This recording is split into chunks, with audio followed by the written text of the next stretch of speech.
부활절을 3일 지났으니까 다시 한번 부활의 기쁨을 가지고 우리 서로 인사합시다.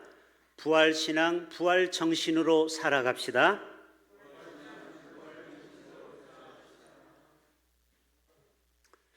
오늘 하늘소리 또 찬양단이 또 새로운 인물도 보이고 참 좋습니다. 늘 발전하는 모습 좋습니다. 오늘은 그 거짓 선지자에 대한 이야기인데요. 우리나라에 자기가 메시아라고, 자기가 하나님이라고, 자기가 보혜사라고 하는 거짓 선지자가 몇 명 정도 될까요? 전에는 한 40여 명 됐는데 늘었습니다. 하나님이 더 생겼어요. 지금은 50명 정도가 자기가 하나님이다 라고 거짓 선지자가 그만큼 많아요. 말세가 되면은 거짓 선지자가 많이 생긴다고 했죠? 틀림이 없는 거예요. 주님의 때가 가까이 왔음을 우리가 알게 됩니다. 이 본문을 제가 오늘 생각하면서 왜 사람들이 이단에 빠지는가 제가 검색을 해봤더니 책을 한 권을 썼더라고요. 성결교회 상담심리학 박사로 유연철 박사가 이단에 빠지는 사람의 심리적인 이유, 이 책을 썼더라고요. 제가 잠깐 이 책을 보니까 세 가지의 원인이 있어요. 이단에 자주 빠지는 사람은 요 세 부류 사람이에요. 잘 들어보세요. 나도 이단에 빠질 수 있다라는 거죠. 첫째는 정서적으로 아픔이 있던 사람들, 상처가 많은 사람은요, 교회에서 조금만 어려움을 당하면 시험 들고 교회를 떠나기도 합니다. 그러다가 이단에 빠지기도 하죠. 왜요? 사랑받고 관심을 처음에는 많이 주거든요. 이단에 갔다 오신 분들 이해되시죠? 이단에 갔다 온 분들 우리 교회도 좀 있어요. 신천지에 가서 좀 쭉 교육받은 사람도 있고. 그 사람들은 처음에 가면은요, 간슬개를 다 빼줄 것 같아요. 그게 다 전략입니다. 그러다가 나중에 몸도 마음도 재산도 다 빼앗기게 돼요. 두 번째로는요, 성경을 더 많이 알고 싶은 그런 마음이 있는 거예요. 어쩌면은 뭔가 목마름이 있는 거죠. 그래서 여러분, 우리 교회에서도 금요일마다 오전 10시에 티코리아 교재를 통해서 지금 제자 교육을 우리 교회에서 제가 11년째 하고 있어요. 시간이 되는 분은 누구든지 무료니까 오세요. 공부를 하셔야 돼요. 체계적인 성경 공부를 하셔야 돼요. 그래야 이단에 안 빠지는 거예요. 마지막 세 번째로는 소속감이 없는 사람이 이단에 많이 빠지더라는 거예요. 왜냐면 외로워요. 외로우니까 거기 가면은 목장 모임, 우리 교회처럼 목장 모임처럼 그 소속, 우리 부산에는 신천지에 야고보 지파가 있거든요. 그 야고보 지파 안에 또 그 소속을 줘서 거기에서 많은 또 사랑을 공급받으면서 또 교회에서 못 받은 그 외로움을 달래고 있는 어리석은 인생들이 있다라는 거예요. 그래서 여러분, 우리 교회는 14개의 목장이 있잖아요. 여러분이 반드시 그 목장에 들어가셔야 돼요. 안 그러면 내가 소속감이 없다 보면요, 외로움이 오게 돼요. 그리고 교회에 대한 소속감이 없다 보면은 교회에 대한 주인의식이 없어요. 그러다 보면은 이단의 가문이설에 빠질 수 있다라는 거예요. 그리고 이 책에서 사입이 이단에 빠지면은 5가지가 파괴가 되는 거예요. 제가 조금 붙인 말이에요. 첫째는 가정이 파괴가 됩니다. 이거는 100%예요. 100%. 이단에 빠지는 사람 치고 가정이 깨지지 않는 가정이 없어요. 100% 가정이 깨져요. 그러니까 여러분, 가정이 깨지고 싶으면은 이단에 가면 가정이 100% 깨집니다. 두 번째, 경제적으로 파괴가 됩니다. 왜 그러냐면은 신천지에서도 각종 헌금을 걷는데 우리처럼 뭐 부활절 5만 원, 10만 원이 아니에요. 보통 1,000만 원, 2,000만 원을 요구해요. 또 부적 같은 거를 또 팔기도 합니다. 허경영 알죠? 그 사기꾼. 얼마나 많은 이단들, 좀 이따 이단에 대해서, 우리나라 이단에 대해서 제가 또 설명을 좀 할 겁니다. 오늘 거짓 선지자에 대한 얘기니까. 세 번째로는 영혼이 파괴가 돼요. 이단에 빠지면은 진리가 거기 없기 때문에 그 영혼이 계속 피폐해지는 거예요. 기쁨이 없어요. 감사가 없어요. 여러분, 이단에 빠진 사람들 눈을 보면은요 늘 불안해요. 네 번째, 사회생활의 파괴가 이루어집니다. 폐쇄성을 가져요. 이단들은 요즘은 신천지는 지문 인식을 해야 들어갈 수 있어요. 센터에. 왜? 취재를 하니까 이단 연구하는 사람들이. 우리 교회도 지문 인식을 한번 해볼까요? 아무나 못 들어가게. 폐쇄성, 그리고 반사회성. 마지막 다섯 번째로 육체가 파괴됩니다. 이단에 빠지면. 여러분, 은혜로교회 신옥주라는 그 희한한 이단은, 여자 이단은 피지섬에 200명의 성도를 끌고 가서 거기에서 옥수수 농장에서 강제 노역을 시키고 거기에서 여러 명이 죽어서 재판받아서 지금 서울구치소에서 깜빵에 있어요.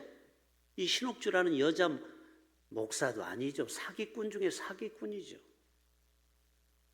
자, 이만큼 거짓 선자가 피해가 많은데 여전히 이단들은 득세하고 있다는 거예요.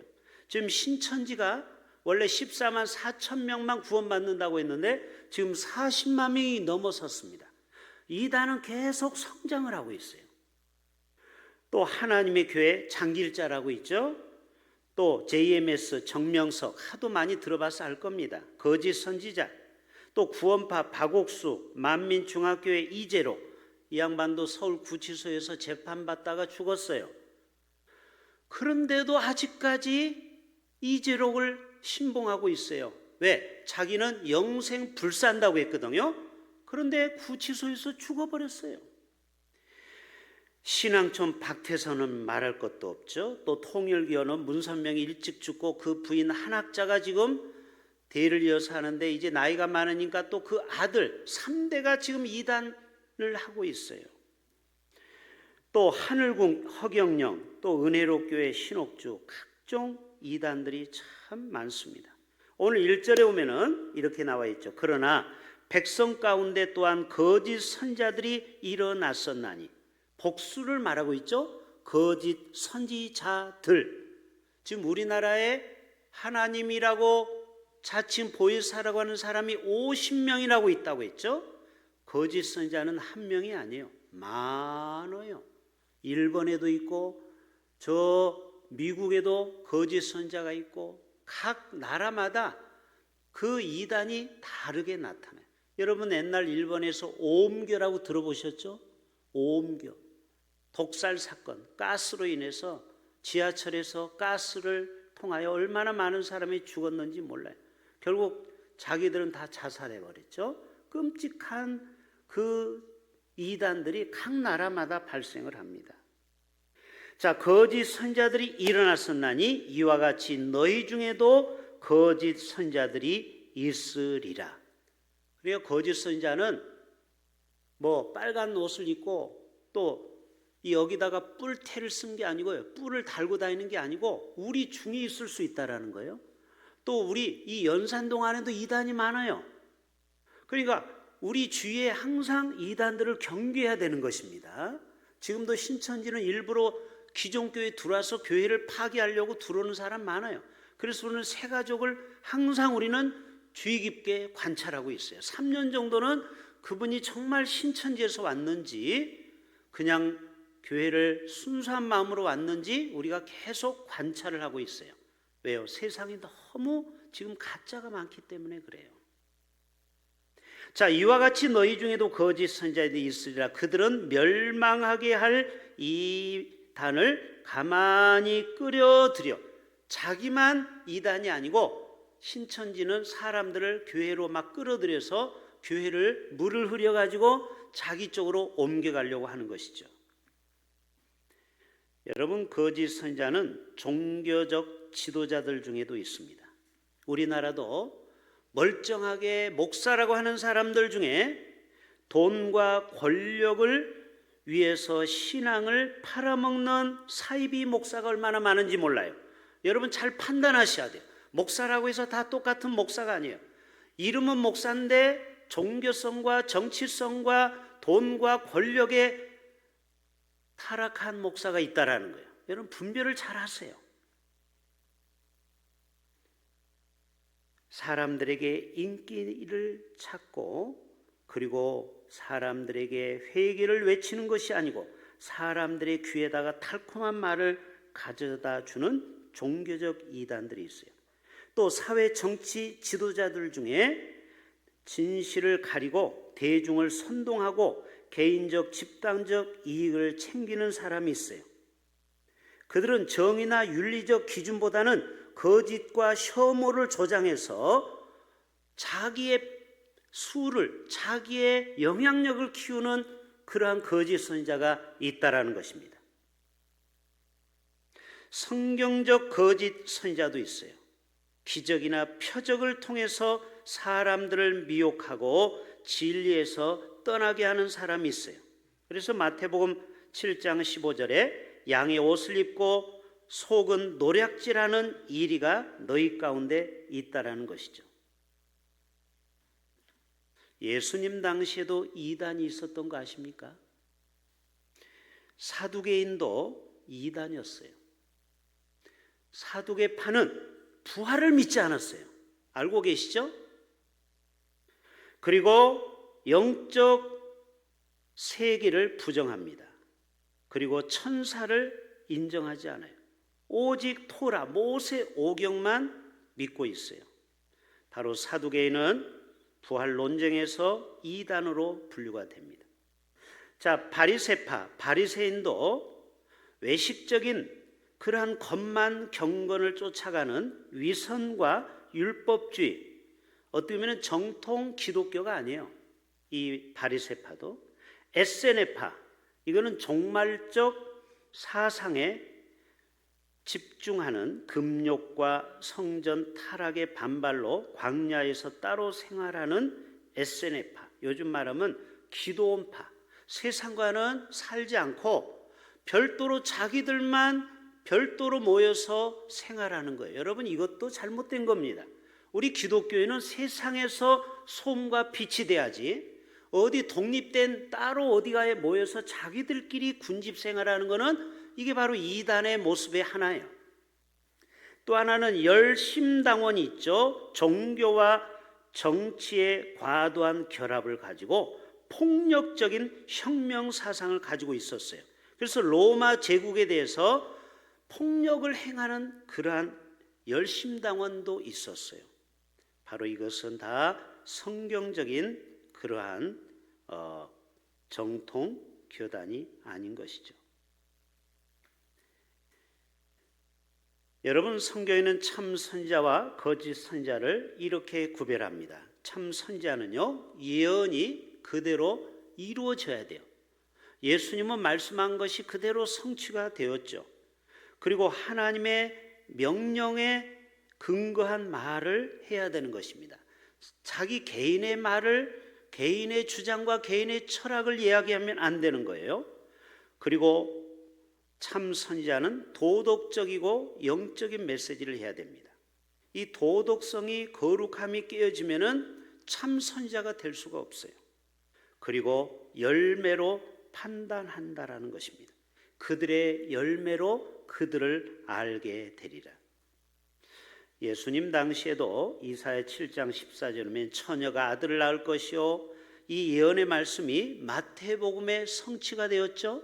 그러니까 이사야 선지자는 참된 선지자죠. 예언이 성취가 되었기 때문에. 엘리야와 바알 선지자가 누가 참 선지자입니까? 아니, 엘리야와 바알 선지자가 850대 1로 싸웠잖아요, 갈멜산에서. 자, 850명은 바알과 아세라를 섬기는 가짜 짝퉁 선지자였어요. 그들은 하나님 앞에 불을 내려달라고 그렇게 기도했지만 불이 내렸습니까? 안 내렸습니까?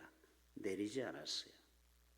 그러나 엘리야가 나의 하나님, 나의 하나님, 불을 내려달라고 할 때 하늘에서 강력한 불이 그 주위에 4통이나 되는 물을 쏟아 부었는데 그 옆에 있는 또랑까지 물을 다 핥아버렸다고 그랬어요. 강력한 불이 떨어졌어요. 이것이 바로 참 선지자인 것입니다. 다니엘도 참 선지자죠. 느부갓네살 왕의 꿈을 해석하고 그리고 그 예언이 성취가 되는 것입니다. 신명기 18장 15절에도 모세가 말합니다. 너희 중에서 나와 같은 선지자 하나를 일으키시리니 너희는 그의 말을 들을지니라. 따라서 합시다. 너희는 그의 말을 들을지니라. 자, 모세가 하나님이 함께함으로 하나님이 친구로 맘먹는 사람이 바로 모세요. 모세는 얼마나 신령하냐면은 하나님처럼 되었다고 했어요. 그 정도가 돼야 하나님 앞에 정말 참된 선자의 모습이 되지 않나 이런 생각을 해보게 됩니다. 너희 중에 선지자 하나를 일으키시리니 너희는 그의 말을 들을지니라. 여러분이 오늘 저녁에 가서 잠을 자고 꿈에 천사가 나타나서 한 목사의 말을 들어라. 한 목사는 참된 주의 종이다. 이런 말 한마디만 여러분이 들으면요, 여러분의 예배 태도가 180도로 바뀝니다. 제가 기도할게요. 하나님이 꿈에 나타날 수 있도록. 왜 그러냐면 목사를 인간으로 보면요, 은혜가 하나도 안 돼요. 그러나 하나님이 세운 종이라고 믿으면은 어떤 말씀도 아멘 할 수가 있는 거예요. 여기 박문수 성도님 나오셨네요. 박문수 성도님이 꿈을 꿨는데 어느 날 제가 나타났다고 그래요. 제가 나타나가지고 성경책을 딱 줬다고 했죠? 맞습니까? 그리고 제가 뭐라고 했나요? 그리고 끝났어요? 꿈 깼어요? 예. 성경책을 꿈에 나타났다 제가 드렸다라는 것은 앞으로 믿음 생활 잘 하라는 뜻이겠죠. 그래서 우리 정연호 갈래페 회원께서 5만 원이나 준 큰 돈으로 기독교 서점에 가서 좋은 성경책을 이제 세례 받을 줄 알고 미리 사다가 줬는데 세례날 집안일 때문에 못 오셨어요. 이제 가을에 꼭 받으세요. 예. 자, 하나님이 때때로 우리에게 꿈으로 선지자를 보여줄 때가 있습니다. 여러분, 그 꿈은 예사로운 꿈이 아닙니다. 제가 목회하는 동안에 담임 목사를 꿈에 본 사람들이 의외로 많습니다. 여러분, 그 꿈은 좋은 꿈입니다.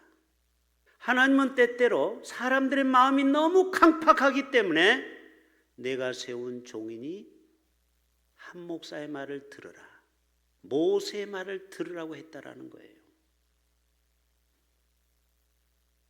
예레미야는 바벨론 포로 귀환을 예언했습니다.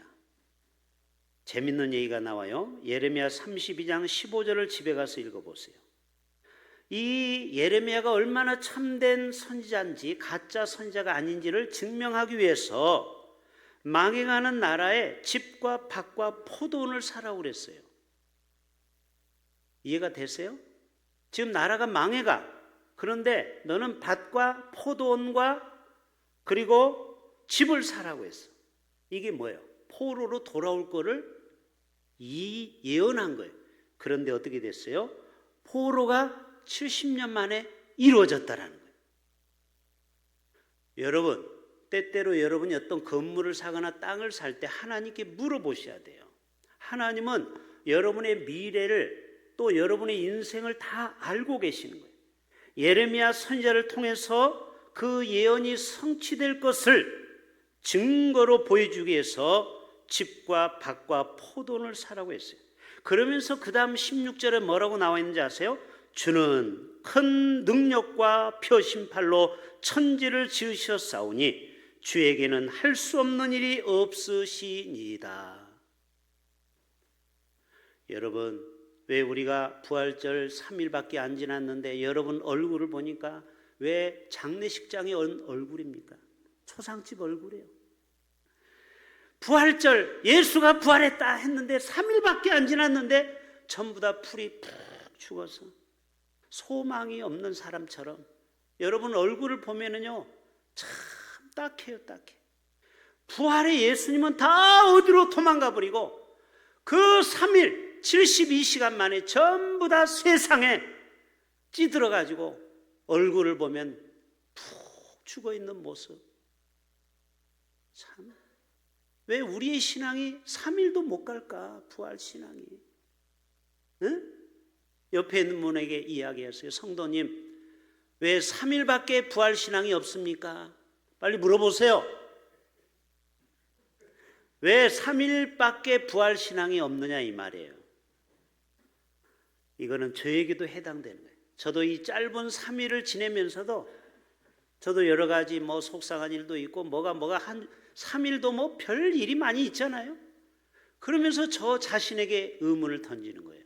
야, 한 목사, 네가 지난주에 부활 낙심하지 말고 부활의 주님을 그렇게 강조했는데 네가 조금 속상하다고 벌써 네 마음이 많이 낙심돼 있구나. 도대체 나 예수가 부활한 것을 너는 언제나 증언하며 살 것이냐. 여러분, 우리의 신앙은요 너무너무 피상적이에요.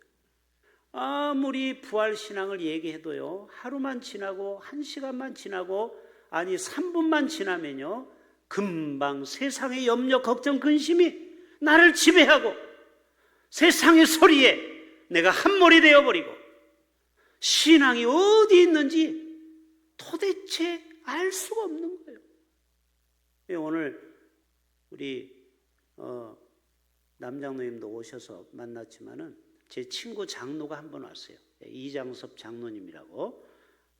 초등학교 친구가 부산에 이제 63세인데 지금 한 대학의 사무장으로 3급 공무원으로 시험을 봤는데 이제 만약 합격을 하면 우리 교회 오기로 했어요. 2년 동안은 부산에 살아야 되니까. 그런데 이 친구 다니는 약대중앙교회가 출석교인이 1000명 교회예요. 거기 지금 장로님 10명 중에 시무장로로 있는데 이 친구가 수요예배 때 너무너무 옛날같이 않다라는 거예요. 자, 여러분 1000명 모이는 교회 수요예배가 몇 명 나오는지 아세요? 제가 충격을 받았어요. 10명 나온대. 부천의 인구가 얼마나 많습니까? 주일날은 많이 오는데 수요 예배 7시 예배래요. 거기는 우리는 7시 반이고 딱 10명밖에 안. 그래서 당회에서 수요 예배를 없애자라는 말이 나온대요. 오전 예배도 없어요. 수요 오전 예배도 없고 오후 예배 딱 하나 있는데 10명밖에 안 나온다라는 거예요.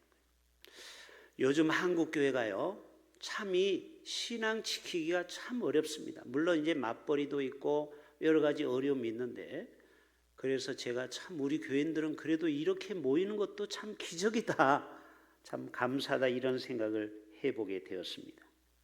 여러분, 주는 큰 능력과 표심팔로 이 세상을 창조하시고 주에게는 할 수 없는 일이 없다라는 이 불가능한 사실을 가능한 사실을 우리가 믿고 우리 예언자 되신 예수 그리스도를 우리가 믿고 부활의 신앙으로 우리가 살아가야 될 줄로 믿습니다. 참 선지자는 예언하면 반드시 성취가 된다라는 거예요. 미가야 선지자도요 아합 왕과 여호사밧 왕 앞에서 참된 하나님의 말씀을 선포했습니다. 아합의 거짓 선지자들이 전쟁에서 승리할 것을 예언했습니다. 그러나 미가야는 하나님의 계시를 따라 패배와 죽음을 경고했어요.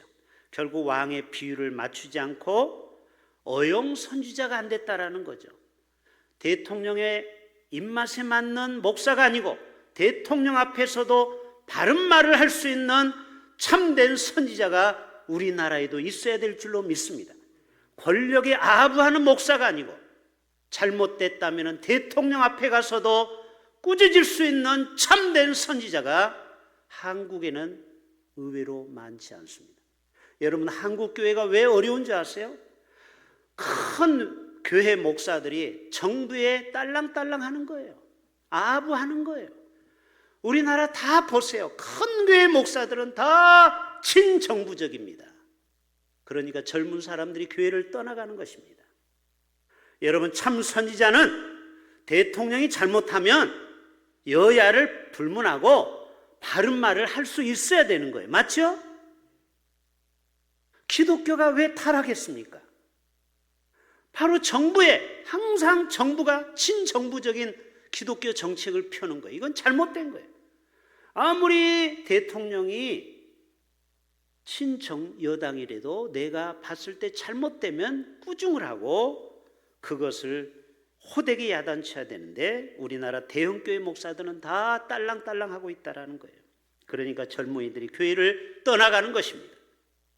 여러분, 아합의 400명의 선지자들도 아합왕의 비유를 마치고 그리고 거짓 예언을 합니다.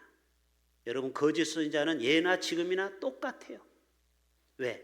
권력을 유지하기 위해서, 큰 교회를 유지하려면 큰 권력 앞에 서야 되기 때문에. 발람과 발락 보세요. 거짓 선지자 아닙니까? 늙은 선지자 베델의 늙은 선지자도 하나님의 사람을 속여서 불순종하게 했습니다. 그는 하나님의 사람에게 떡과 물을 먹게 하여 결국 그를 죽음에 이르게 했습니다. 이는 그의 거짓말과 불순종으로 인하여 하나님의 심판을 받게 되었습니다. 결론, 이렇게 거짓 선지자는요, 사이비 이단들은 하나님이 엄하게 책망합니다. 여러분, 살인자보다 더 악한 것이 거짓 선지자예요. 자, 요거를 읽고 마치겠어요. 4절 봅시다. 4절 시작. 하나님이 범죄한 천사들을 용서하지 아니. 하나님은 다 용서하는데요, 용서하지 못할 사람이 있어요. 타락한 천사. 타락한 천사. 이런 사람은 용서가 없어요. 무조건 무적행에 쳐넣는 거예요. 하나님이 범죄한 천사들을 용서하지 아니하시고 지옥에 던져 어두운 구덩이에 두리라. 심판 때까지 지키게 한다라는 거예요. 바로 거짓 선지자는 마지막 때에 지옥에 떨어진다라는 거예요. 두 번째 6절 시작. 소돔과 고모라 성을 멸망하기로 정하여 재가 되게 하사. 보세요. 소돔 고모라 성이 불의 심판을 받았죠. 하나님의 뜻을 거역하니까 동성애가 그때부터 있었어요. 소돔 고모라의 동성애가. 그리고 7절에 무법한 자들이 음란한 행실로 말미암아 고통당하는 의로운 롯을 건지셨도다. 그 다음에 9절 한번 볼까요? 9절 시작. 주께서 경건한 자는 뭐에서? 시험에서 건지실 줄 아시고 불의한 자는 형벌 아래 두어 심판 날까지 지키시며. 불의한 자는 거짓 선지자를 이야기하는 것입니다. 19절 마지막 19절 시작. 그들에게 자유를 준다 해도 자신들은 멸망의 종들이니 누구든지 진 자는 이긴 자의 종이 됨이라. 그러니까 진리를 거스린 거짓 선지자는 결국 진리를 지키는 참 선지자의 종이 되고 그리고 멸망의 종들이 된다. 그래서 여러분, 절대 거짓 선지자들의 선동에 넘어가면 안 되고요, 거짓 선지자들의 꾀임에 빠지면 안 됩니다.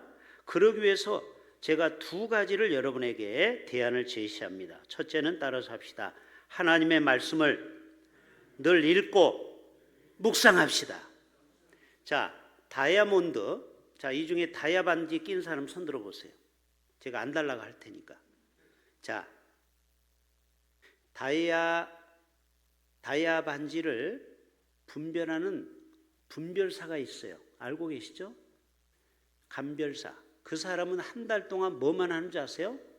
진짜 다이아몬드만 계속 보도록 훈련을 시키는 거예요. 진짜만. 자, 진짜만 아침부터 저녁까지 그 빛깔, 색깔, 여러분 다이아몬드는 각도에 따라서 다 다르잖아요. 그거를 한 달 동안, 3달 동안 강훈련을 시킨대요. 그리고 테스트를 해. 진짜와 가짜를 섞어서. 그러면 나중에 진짜만 계속 3개월 동안 집중적으로 보니까 가짜가 분별할 수 있어요, 없어요? 있다라는 거예요. 자, 여기서 우리가 적용합시다. 하나님의 말씀을 우리가 늘 묵상하고 암송하고 오늘의 양식을 보는 사람은 신천지가 와서 아무리 우리를 꼬드겨도 이게 가짜인지 진짜인지 알 수 있다 없다? 알 수 있죠. 그러나 하나님의 말씀을 읽지 않고 무식하게 신앙생활하면, 무지하면 세상 그 이단들이 얼마나 말씀을 졸졸졸 꿰가지고 외우고 다닙니까? 그러니까 그들의 말에 혹해서 넘어가는 거예요. 왜? 진짜를 모르기 때문에 그래요. 그래서 여러분, 우리 교과서는 하나님의 바이블, 이 성경책을 여러분 최소한 10독 이상을 하지 않으면은 이단의 꾀임에 빠질 수가 있는 겁니다. 특히 젊은 사람 조심해야 돼요. 그리고 두 번째 대안은요, 여러분이 좋은 교회, 좋은 목사를 만나서 신앙생활에 열심을 하십시오. 그러면요, 절대로 거짓 선지자에 빠지지 않습니다. 저와 여러분이 주님 나라 갈 때까지 절대 우리가 거짓 선지자의 선동이나 말에 빠져서 이단에 빠져가지고 인생을 파괴하고 육체가 파괴되고 재산이 파괴되고 가정이 깨지고, 여러분 그런 가정이 깨진 이단들이 얼마나 많습니까? 절대 그런 비극이 저와 여러분의 가정에는 오면 안 됩니다. 우리 교회도 한 70대 되는 분이 우리 교회 7, 8년 전에 열심히 나오다가 시험 들어서 지금 안 나오는 분이, 그 부인이 신천지의 최고 간부급이에요. 그래서 결국 이혼하지는 않고 지금 이렇게 떨어져 살아요. 합의로 지금 이렇게 떨어져 살아요. 그분은 그래도 3대째 모태신앙이에요. 그러니까 자기는 도저히 신천지 빠진 아내하고는 살 수 없다. 그래서 이혼은 못하고 별거를 지금 20년째 하고 있어요. 여러분, 우리 주위에 장로님, 권사님 중에서도 이단에 빠진 사람 많습니다. 여러분, 내가 직분이 높다고 해서 내가 성경과 신앙이 깊은 게 아니에요. 그러니까 우리는 늘 조심해야 돼요. 목사 중에서도 신천지 이단에 빠지는 사람도 있고, 통일교에 빠지는 사람이 있고, 구원파에 빠지는 사람도 의외로 많습니다. 목사 중에서도. 그러니까 우리는 직분이 중요한 게 아니고 내가 예수의 제자가 되는지, 그리고 하나님의 말씀 앞에 내가 든든히 서 있는지 내 자신을 점검해 봐야 될 줄로 믿습니다. 자, 우리 결단 찬양합시다.